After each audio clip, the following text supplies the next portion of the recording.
बिस्मिल्लाहिर्रहमानिर्रहीम। अस्सलाम वालेकुम वरहमतुल्लाहि वबरकातुहू। नाज़रीन, आज की इस वीडियो में हम हज़रत गौसे आज़म रहमतुल्लाह अलैहि का वाक़या सुनाने जा रहे हैं, तो इस वीडियो को शुरू से आखिर तक ज़रूर देखिएगा। हज़रत शेख अबुल हसन क़रशी रहमतुल्लाह अलैहि बयान फरमाते हैं कि एक मरतबा मैं और शेख अली बिन हैती रहमतुल्लाह अलैहि गौसे आज़म रहमतुल्लाह अलैहि की मजलिस पाक में बैठे हुए थे कि इसी असना में बगदाद का एक ताजिर अबू गाज़िल फ़ज़लुल्लाह बिन इस्माइल बगदादी हाज़िर हुआ और हज़रत अब्दुल क़ादिर जलानी रहमतुल्लाह अलैहि से मुखातिब होकर कहने लगा, हुज़ूर, आपके नाना मोहतरम नबी करीम सल्लल्लाहु अलैहि वसल्लम का इरशाद मुबारक है कि अगर कोई शख्स दावत पर बुलाए तो इसे रद्द नहीं करना चाहिए। इसलिए भी आपको अपने गरीब खाने पर दावत देने आया हूँ। गौसे आज़म रहमतुल्लाह अलैहि ने इरशाद फरमाया कि अगर मुझे इजाज़त मिल गई तो मैं ज़रूर आऊँगा। ये फरमाने के बाद आप मराकबे में चले गए और काफ़ी देर तक मराकबा की हालत में रहे। फिर अपना सर मुबारक उठाया और फरमाया कि मैं ज़रूर आऊँगा। इसके बाद गौसे आज़म रहमतुल्लाह अलैहि दावत में जाने के लिए अपने घोड़े पर सवार हुए।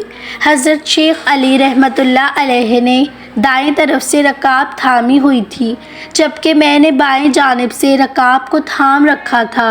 इस तरह हम दोनों भी आपके साथ इस ताजिर के घर पहुंच गए। बहुत बड़ी दावत मुनअक़िद थी।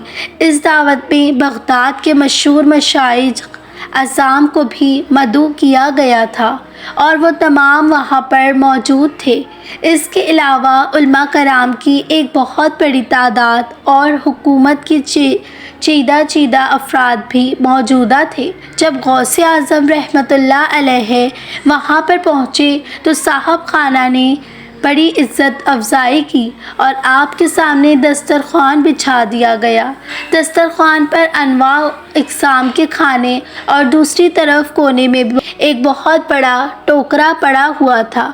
मेज़बान ने कहा, इजाज़त है, मगर गौसे आज़म रहमतुल्लाह अलैहि सर झुकाए खामोशी से तशरीफ़ फरमा रहे और खाने की तरफ हाथ ना बढ़ाया। आपको देखकर अहले मजलिस में से किसी को जुर्रत ना हुई कि वो खाना शुरू करता।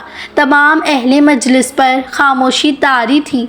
ऐसा मालूम हो रहा था कि जैसे इनके सरों पर परिंदे बैठे हुए हैं। थोड़ी देर के बाद आपने मेरी और अली बीती रहमतुल्लाह अलैहि की तरफ इशारा करते हुए हुक्म दिया कि वो बड़ा टोकरा उठा कर लाया जाए। चूँकि हम आपके फरमान के मुताबिक वो वज़नी टोकरा उठा लाए और आपके सामने रख दिया। इसका ढक्कन खोला तो इसके अंदर ताजिर अबुल गालिब का बेटा था, जो पैदाइशी नाबीना, मफलूज और मजजूम था। गौसे आज़म रहमतुल्लाह अलैहि ने इस लड़के की तरफ देखा और इससे फरमाया, अल्लाह ताला के हुक्म से उठो। आपका ये फरमाना था कि वो लड़का अपनी आँखों से इस तरफ देखना शुरू हो गया कि जैसे कभी अंधा ही ना था और इसमें किसी भी मर्ज़ के कोई आसार दिखाई ना देते थे। ये देखकर तमाम हाज़रीन मजलिस पर ऐसा वजद तारी हुआ कि कान पड़ी आवाज़ सुनाई ना देती थी। इसी शोर में आप वहाँ से चले आए और कुछ भी तनावल ना फरमाया। एक मरतबा का ज़िक्र है कि गौसे आज़म रहमतुल्लाह अलैहि बैठकर कुछ तहरीर फरमा रहे थे कि छत से थोड़ी सी मिट्टी गिरी। आपने 3 मरतबा इस मिट्टी को झाड़ा, मगर चौथी मरतबा मिट्टी फिर गिरी तो आप जलाल में आ गए। निगाह जलाल उठाकर छत की तरफ देखा तो नज़र आया कि एक चूहिया ये काम कर रही थी। जैसे ही आपकी जलाली निगाह इस पर पड़ी, वो 2 टुकड़े होकर ज़मीन पर आ गिरी। ये देखकर आपने लिखना छोड़ दिया और रोने लगे। पूछा गया, हुजूर, रोने की ऐसी कौन सी बात है? इरशाद फरमाया कि मैं इस बात से डरता हूँ कि कहीं किसी मुसलमान की तरफ से मुझे कोई ज़रर पहुँचा तो इसका हाल भी इस चुहिया जैसा ना हो जाए। یہ ویڈیو پسند آئی ہوگی۔ اگر اچھی لگی ہے تو میرے چینل کو سبسکرائب کر دیجیے۔ جزاک اللہ۔